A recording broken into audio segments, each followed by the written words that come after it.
E aqui vai a dica para os reabilitadores. A gente está falando de quem?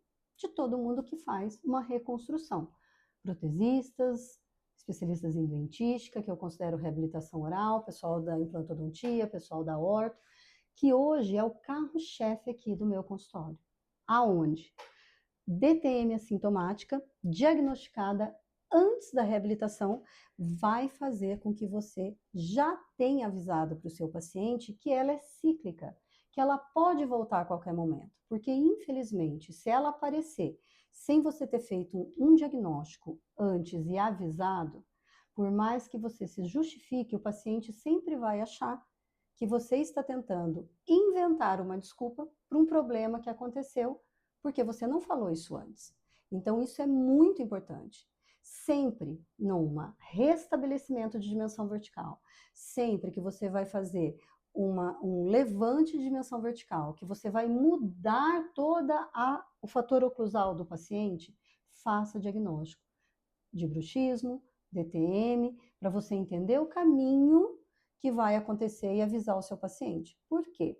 Durante um tratamento longo de reabilitação, implantes, enxertos e demais procedimentos, o paciente pode ter uma crise totalmente separada de função, de ansiedade, de distúrbio do sono, uma mega sinusite, e ele voltar a ter uma DTM muscular, de apertamento.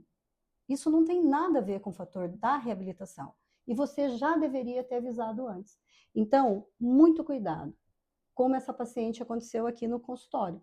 Gênero feminino, 50 anos. O que aconteceu? Tinha indicação inicial de reabilitação por desgaste severo. Sim, perda de dimensão vertical e queixa exclusivamente estética e funcional. Nenhuma dor relatada no início, a paciente relatando para mim. E sempre o paciente nega que teve dor. Não, nunca tive. Ele teve. Se você perguntar com mais calma, em algum momento ele acaba se traindo e falando que teve, mas foi uma dor suportável.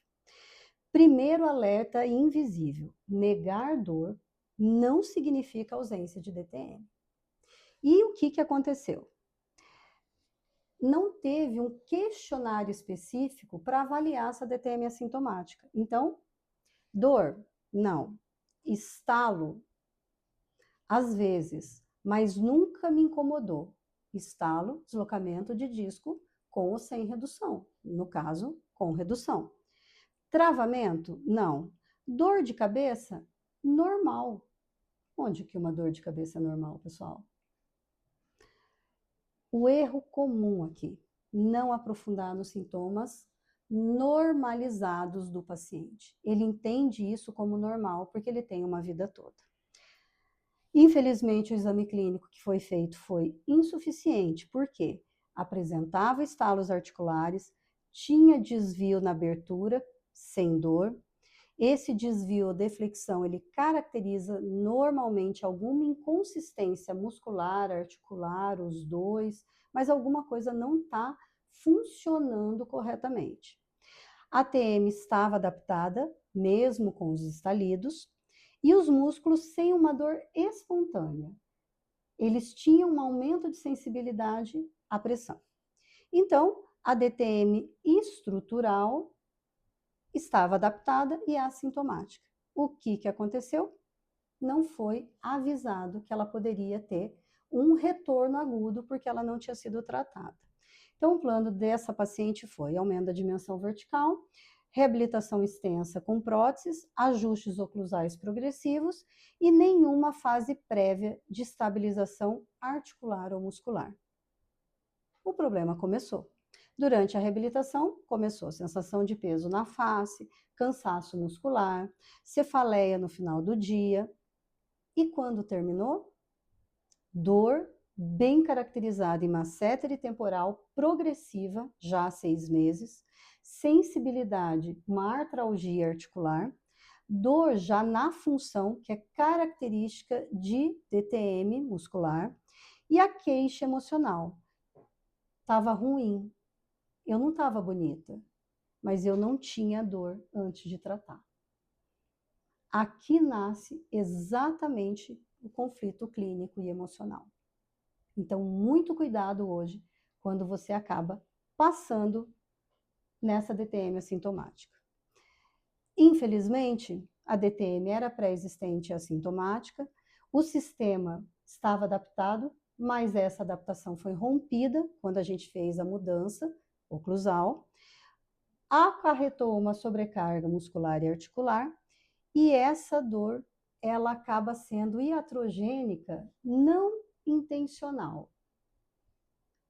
O tratamento não criou essa DTM, mas infelizmente ele descompensou o sistema que já estava no limite, mas estava adaptado. Só precisava de um start para ele romper. Então, a frase que define esse caso é: a oclusão não causou a dor, ela revelou o que já estava lá. Conduta corretiva depois de tudo terminado. Pausa na reabilitação, explicação clara e honesta para o paciente, placa estabilizadora, fisioterapia e demais, né, diagnósticos vão me determinar o tratamento, como no caso dessa paciente. Fizemos consultas recorrentes com laser, né, ultrassom, o recupero, fisioterapia associada, tivemos que entrar com medicação, controle dessa dor, redução de estímulos oclusais excessivos e retomada da reabilitação após a estabilização completa da musculatura e da articulação. Então, pessoal, isso não é retroceder, é corrigir a rota. Com isso finalizado, nós conseguimos controlar essa dor, o sistema entrou em equilíbrio, teve que fazer bastante ajuste na reabilitação, a paciente compreendeu o que aconteceu e a relação profissional foi equilibrada. O que fica de ensinamento? Quando você suspeitar dessa DTM assintomática, você tem que avisar para o seu paciente. Então, observe abertura e fechamento, observe a presença de estalido, o histórico dessa adaptação funcional, o que ela considera normal como dor, bruxismo do sono ou de vigília e a mudança de DVO, que é como se você tivesse desligado o computador e religado. Ele vai rastrear todo o sistema e encontrar o que não está confortável. Então, sempre é importante que você faça a análise da função mandibular antes de qualquer reabilitação. É ela que vai te determinar o que não está na normalidade, é porque tem uma anormalidade. Não impede nenhuma reabilitação, mas causa cautela na velocidade, no material e no tempo que você vai fazer.